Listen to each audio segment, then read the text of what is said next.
Coach, you talked about Robbie Ashford having a sore shoulder and holding him out of a couple practices. You have any update on how he's doing? He was kind of visibly favoring that shoulder last Monday. Yeah, I thought Wednesday in practice he was fairly close to full speed, well enough to take reps, and thought he had another good practice. So I saw in the team, I didn't get to talk to him because we've got quite a few people here today, recruits and other things. But in our team meeting, I saw him, and he had his he had the therapy stuff on it right then, but didn't get to ask him. But he's going today, so he'll I think he's okay. So far, right, Phil? You talked at the beginning of the spring about possibly doing spring game points, things like that. Are you still looking at doing that? Yeah, I'm glad you brought that up. I think as it stands right now, I think we're healthy enough to do that format so that we get. Look, y'all know me by now. I'm pretty just candid with what I think. I don't, spring games for us, when it's us against us, is I don't want to waste a day.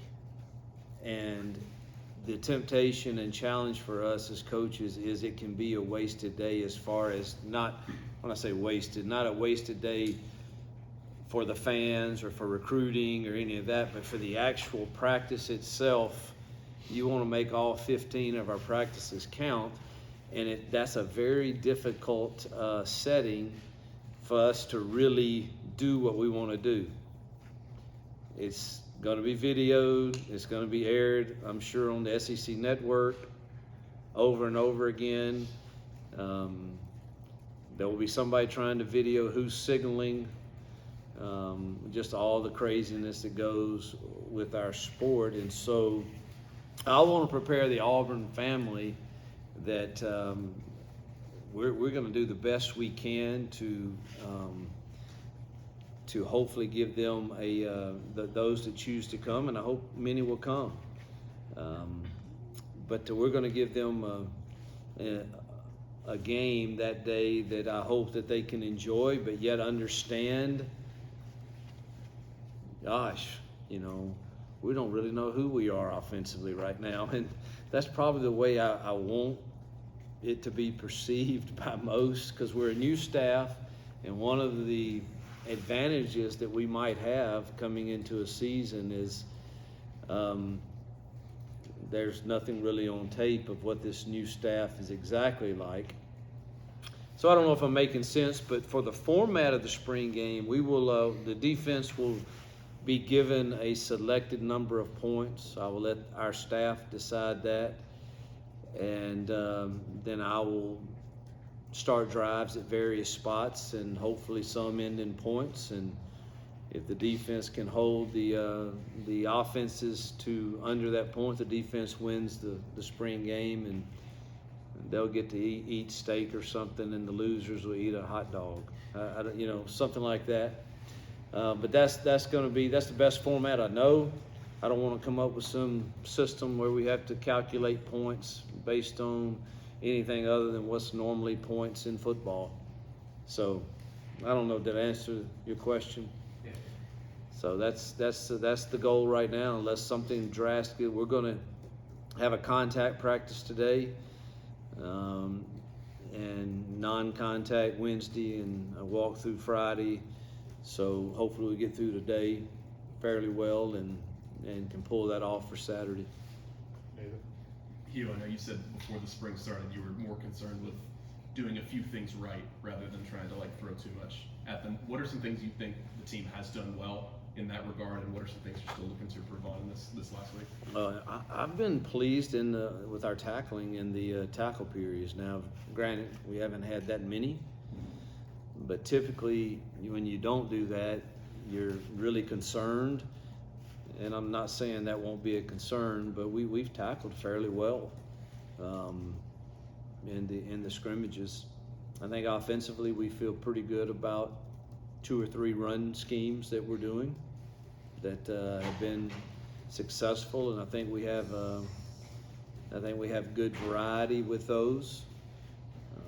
I still think we're searching for consistency in exactly what the what's going to be our bread and butter in the passing game, and then defensively, you know, probably just how much more are we going to add, you know, to have enough in the arsenal to have a great game plan.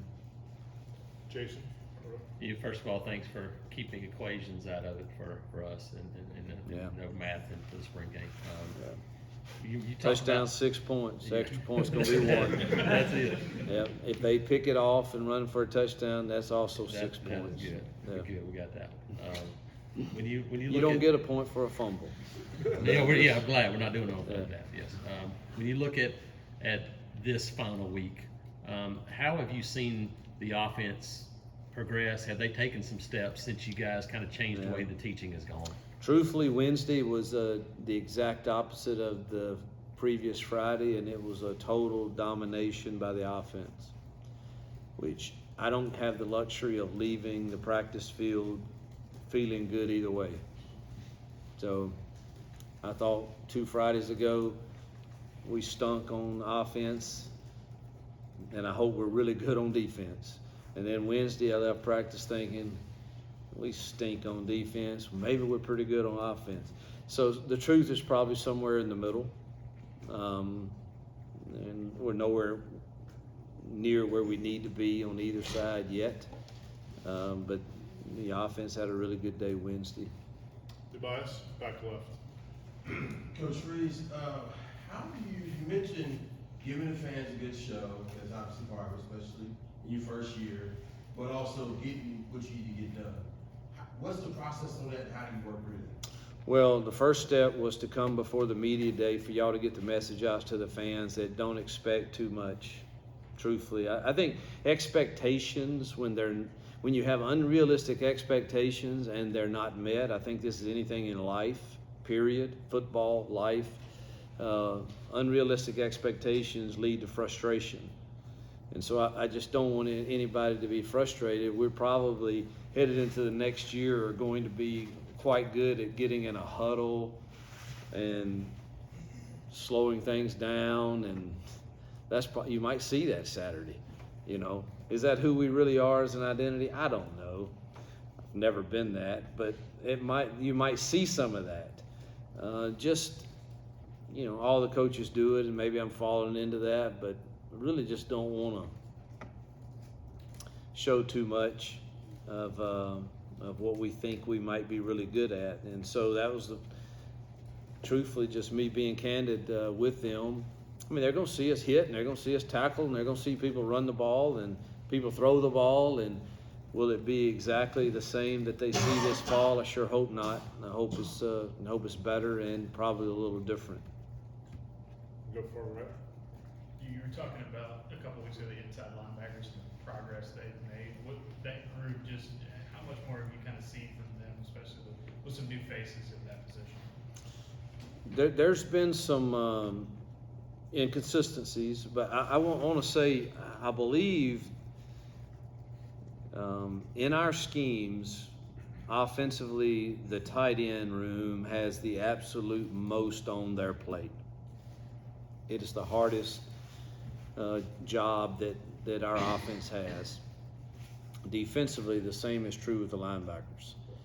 And so it's brand new, all the verbiage is new, your installations are new, there's a lot on them, and some of the times it just takes reps, and that'll lead into fall camp. But I think, you know, truthfully, I think when I look at the linebacker room, you know, I think Eugene and Austin and Cam and Robert and Wesley and obviously hopefully Tolan can come along as a young kid too, and Powell, all those guys. But I really think that Eugene and Austin, Cam, Robert, and Wesley are solid players. Bill? All right. Last week you talked about Holden standing out, having a good week. How did things go for him last week? Solid. I think he has a real chance to be a solid quarterback, but I think the other two, again, had good days also, better days. And so the interesting thing will be their response to the competition that's created and that has been created, that will continue to go on. And being the quarterback to me at an SEC school, at a place like Auburn, carries a lot of weight with it. And that weight doesn't end when spring practice 15 is over. And how does that go through summer? What does that look like in the leadership of this team? And that will all play into ultimately who gets that first nod. And it'll be interesting to see how all respond to that. Jason. You talk about running backs and having a strong day. What have you seen out of that room with Jarquez and Damari and Brian Batiste, especially those guys? Well, I think Jarquez is special. I do. I think he's probably the best running back I've ever coached, truthfully. I haven't had a lot of great ones, but I think he's a really, really good running back. We had solid ones, Jordan Wilkins and that crew at Ole Miss were pretty good. Day Hunter was the best one we had at Liberty. I had a pretty good one at Arkansas State in Frankie, but I think Jarquez is the best that I've coached thus far, and excited about his demeanor and the way he goes about his work. Keeps his mouth shut and just goes to work. And if you want to play kickoff team or punt team, or he's all, let's go, let's do it. And not that we want him to do that. Really excited about Damari too. And I think Brian adds a different dimension to that group. So hopefully we can stay healthy there. We're gonna stay along the front row, 3 in a row. Coach, you clearly don't want to put anything on tape that can be evaluated by anybody who's going to be game planning against you. But what do you hope to get from A-Day, given what you said? Like, what makes A-Day a success? This will be the biggest game some of these kids have played in. Well, I'm going to cry again for the solution to the solution is allow us to scrimmage somebody on A-Day, another team. And I think everybody would get out of it exactly what they want. And if everybody's doing that, then, and let's adopt a charity to give all the proceeds to. Let's take foster care in the state of Alabama or orphan care in the state of Alabama, and let's Alabama play Troy and we play UAB or vice versa or whoever, I don't care, or Alabama State or whoever, and people will come see that. And you're decreasing your injury possibilities by 50%. And coaches are smart enough to control, we're not going to hit each other's quarterbacks. We practice that way. And if you want to put a blue jersey or a different jersey on somebody that's don't take to the ground, we can do that. And I just think it would be great for the sport. I think it would be awesome. NFL gets to scrimmage against others. High schools get to scrimmage against each others. And I just, for the life of me, I don't understand why we haven't gotten to that point where we can pull that off and do something that would be helpful to some organization in each state. And if every state did this, then we could make an impact on some people that need it. And that would be my idea. And until that happens, I think all of us are going to be very guarded. Number one, you don't want to get anybody hurt. And you know that everybody's probably videotaping your signalers and everything else that's going on. So you just... it's just kind of an uncomfortable day. So what do I want to get out of it? I want our fans to be excited about the momentum that is being created here. Do we have still a ways to go? Yes. But that doesn't mean we can't be excited about where we are currently. And somehow I've got to try to figure out a way that I want all of those things to occur. And that's not easy. Brian. Yes, anybody catch your eye last week? Maybe a player that's really improved from practice 1 to say 12? Yes, Messiah Nasil Kite. I thought he improved probably the most from practice 1 to last week in the D-line as any. He was disruptive and plays the game extremely passionately and hard. he definitely caught my eye. Ken Lee has just continued to catch our eye and flash. I think he's got a chance. Gilbert at safety, I thought, made a lot of strides also. So those are kind of guys defensively that did. Offensively, I thought we improved at receiver. We caught the ball better. We were more consistent. And I knew that would probably come because it's just, when you put in a new system and the route spacing is bad and they're trying to understand that exactly, it takes time. And I thought we improved there. And Sarah Rivaldo made some phenomenal catches. I think we're solid at the tight end room. Luke Deal's an incredible leader. Tyler Fromm, those guys are just that's a really solid room that sets the culture that you want for this team. Mr. Stokes? Mike asked my question, so I'll shut up. Okay. Tom? You mentioned the idea of facing another program for a spring game. Is that an idea that you tried to run up the flagpole with? I started that when I was at Ole Miss, and it just has never gotten any traction. So I guess I'm the only one that's kind of interested in it. And but to me, it makes too much sense not to do it. But haven't heard any traction for it. The far left, back left, Tobias?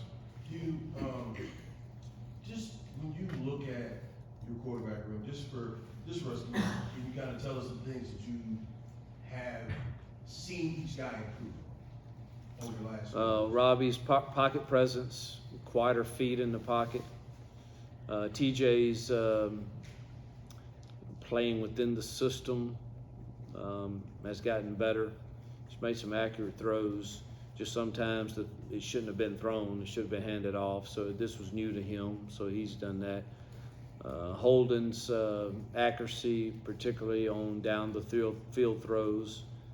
He had several explosives Wednesday. I think has improved. Still got to work on his. He's got to get still in the pocket too, but he's still young. Can I follow? Sure. And then what are you looking to see them guys do this week? Hopefully. Yeah, just continue to prove. Taking care of the ball, number one. Understanding situational football. Just 2nd and 1. We have an RPO throw tagged in the run. We at no point should think we have to force that just because if the pitcher's cloudy, we're calling it, hand it off. Just eliminating some of those decisions. Taking care of the ball, number one. Pocket presence and decision making. Time for a few more? You good?